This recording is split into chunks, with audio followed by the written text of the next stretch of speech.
Have you ever wondered why the 407 is so expensive? A one-way trip from end to end costs around $100, while similar trips on US toll roads cost just a few dollars.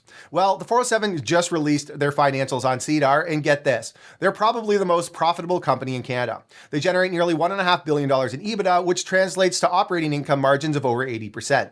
Find me any company in Canada that produces that kind of cash flow at such margins. The wild part? In 1999, the province sold the 407 on a 99-year lease to a group of investors for $3.1 billion. Why did Ontario sell it? Because completing the project would have cost around $1.5 billion, the same amount the 407 now generates annually.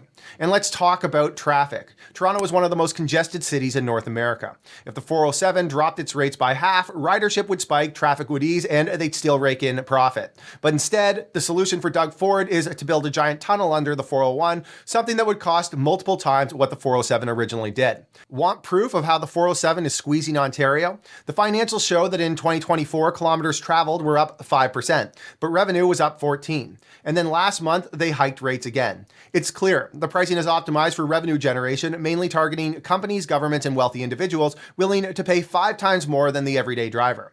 In my opinion, Harris really messed up by not including terms that allowed the province to cap rates.